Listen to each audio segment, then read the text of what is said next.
الحمد لله رب العالمين والعاقبة للمتقين وعلى آله وصحبه أجمعين ومن تبعهم بإحسان إلى يوم الدين أما بعد فأعوذ بالله من الشيطان الرجيم بسم الله الرحمن الرحيم قال الله تعالى في القرآن المجيد والفرقان الحميد وأمر أهلك بالصلاة واصطبر عليها لا نسألك رزقا نحن نرزقك والعاقبة للتقوى.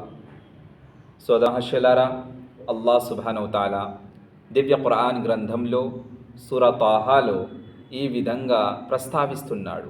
ఓ ప్రవక్త, మీరు మీ కుటుంబ సభ్యులందరికీ నమాజ్ గురించి తాకీదు చేస్తూనే ఉండండి. మీరు కూడా నమాజ్ పట్ల స్థిరంగా ఉండండి. మేము మీ నుండి జీవన ఉపాధిని అడగటం లేదు, పైగా మేమే మీకు జీవన ఉపాధిని ప్రసాదిస్తున్నాము. చివరికి మేలు జరిగేది భయభక్తుల గలవారికే. సోదర మహర్షులారా, మహాప్రవక్త సల్లల్లాహు అలైహి వసల్లం హదీస్లో ఈ విధంగా ప్రవచించారు: కుల్లుకుం రాయిన్ వ కుల్లుకుం మస్ఊలున్ అన్ రఇయ్యతిహి. మీలో ప్రతి ఒక్కరూ మీ బాధ్యత పట్ల బాధ్యతదారులే.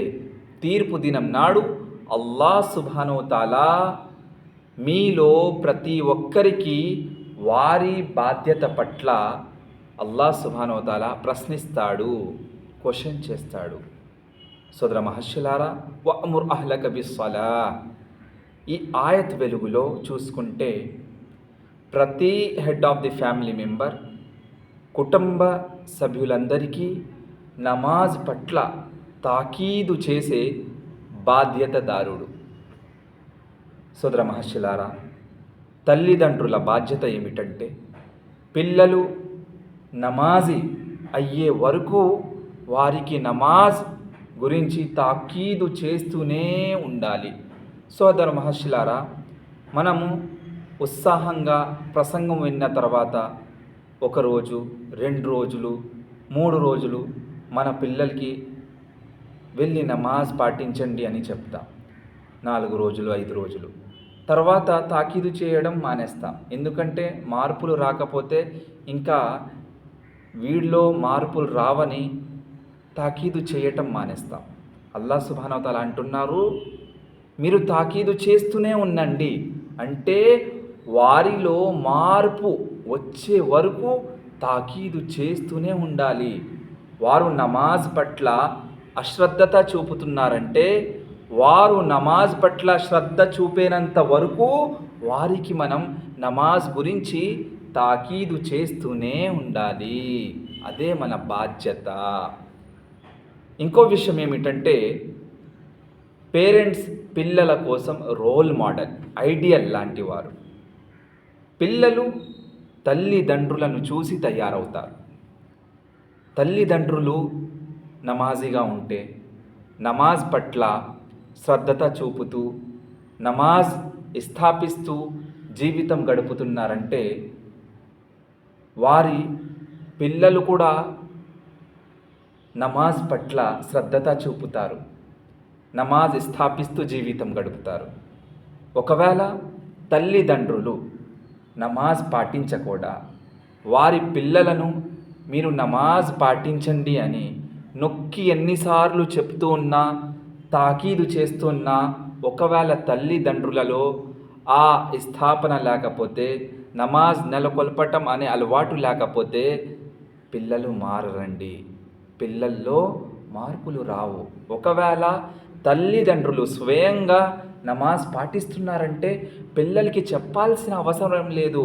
పిల్లలు తల్లిదండ్రులను చూసి వారిలో కూడా మార్పులు వస్తాయి. వారు ఆటోమేటిక్గా నమాజ్ నెలకొల్పే వారవుతారు. సోదర మహర్షులారా, తల్లిదండ్రులు నమాజ్ అనుసరించకుండా కేవలం పిల్లలకు ఆజ్ఞాపిస్తూ ఉంటే పిల్లలు మీ మాట యొక్క ప్రభావం ఉండదు. పిల్లలపై మీ మాట యొక్క ప్రభావం ఉండదు. టోటల్ ఫ్యామిలీ మెంబర్స్ నమాజ్ పాటిస్తేనే అల్లాహ్ జీవన ఉపాధిని కల్పిస్తాను అని వాగ్దానం చేస్తున్నారు. మన ఇంట్లో కేవలం ఒక్కడు నమాజ్ పాటిస్తూ వ్యాపారం చేస్తున్నాడంటే వాడి సంపదలో శుభాలు కలగవు. మనం సంపాదించే సంపదలో శుభాలు కలగాలంటే టోటల్ ఫ్యామిలీ మెంబర్స్ నమాజ్ నెలకొల్పుతూ జీవితం గడపాలి. కొందరు నమాజ్ పాటిస్తున్నారు, ఇంట్లో కొందరు నమాజ్ పాటించటం లేదంటే ఆ ఇంట్లో శుభాలు కలగవు. మనం చేసే వ్యాపారంలో, మన జీవన ఉపాధిలో శుభాలు కనిపించవు, శుభాలు లభించవు. సోదర మహర్షులారా, మనం చూస్తున్నాం మన జీవితంలో మనం లక్షలాది రూపాయలు సంపాదిస్తున్నాం, కానీ మనశ్శాంతి లేదు, సంతృప్తి లేదు, టెన్షన్స్ ఉన్నాయి, ప్రాబ్లమ్స్ ఉన్నాయి.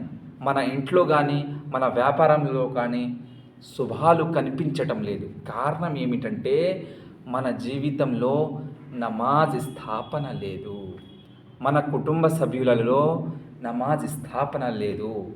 టోటల్ ఫ్యామిలీ మెంబర్స్ ఎప్పుడు వరకైతే నమాజీ అవ్వరో, నమాజ్ నెలకొల్పరో, మనం సంపాదించే జీవన ఉపాధిలో అల్లాహ్ సుబ్హానహు వ తఆలా శుభాలు కల్పించడు. మనకి మంచి జీవన ఉపాధి లభించాలంటే, మన సంపదలో శుభాలు కలగాలంటే టోటల్ ఫ్యామిలీ మెంబర్స్ నమాజ్ పాటించాలి, నమాజ్ నెలకొల్పాలి. నమాజ్కి అదేవిధంగా బిజినెస్కి లింక్ ఉందండి. నమాజ్ మరియు జీవన ఉపాధికి లింక్ ఉన్నది, కనెక్షన్ ఉన్నది. ఒకవేళ మనం ఒకవైపు బిజినెస్ చేస్తున్నాము, మరోవైపు నమాజ్ పాటించటం లేదంటే అలాంటి బిజినెస్లో శుభాలు కలగవు, బర్కత్ ఉండదు. సంపాదిస్తాం కానీ అందులో శుభం ఉండదు, బర్కత్ ఉండదు.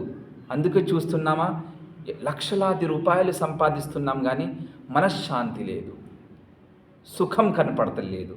సోదర మహర్షులారా, మనం ఎప్పటి వరకైతే టోటల్ ఫ్యామిలీ మెంబర్స్ నమాజ్ పాటించమో మన జీవితంలో, మన వ్యాపారంలో, మన జీవన ఉపాధిలో, మన ఇంట్లో శుభాలు కలగవు. అల్లాహ్ సుబ్హానహు వ తఆలా అంటున్నారు, మీరు నమాజ్ పాటించండి, మీ జీవన ఉపాధిలో శుభాలు నేను కల్పిస్తాను.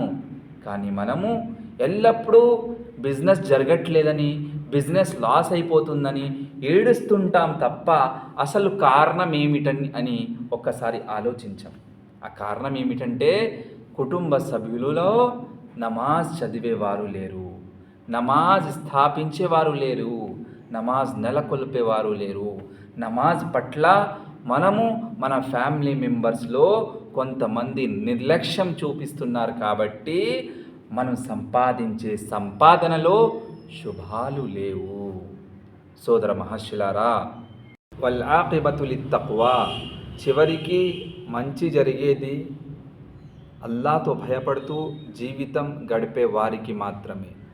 అల్లాహ్ సుబ్హానహు వ తఆలా అంటున్నారు, వ ఇన్నహా లకబీరతున్ ఇల్లా అలల్ ఖాషియీన్, నిశ్చయంగా నమాజ్ నెలకొల్పటం అనేది భయభక్తితో జీవితం గడిపే వారికి మాత్రం చాలా సౌలభ్యమైన పని. అయితే ఎవరి మనస్సులో అయితే దైవభీతి ఉండదో, తక్కువ ఉండదో, వారి కోసం నమాజ్ నెలకొల్పటం చాలా కష్టమైన పని. కాబట్టి సోదర మహర్షులారా, అల్లాహ్తో భయపడుతూ ఖురాన్ హదీస్ వెలుగులో జీవితం గడిపితే అల్లాహ్ సుబ్హానహు వ తఆలా నమాజ్ నెలకొల్పే సౌభాగ్యం ప్రసాదిస్తాడు. చివరిలో అల్లాహ్తో దుఆయమనగా అల్లాహ్ తాలా మనందరినీ ఖురాన్ హదీస్ వెలుగులో నమాజ్ నెలకొల్పుతూ జీవితం కొనసాగించే సౌభాగ్యం ప్రసాదించుగాక. ఆమీన్. అస్సలాము అలైకుం వరహ్మతుల్లాహి వబరకాతుహు.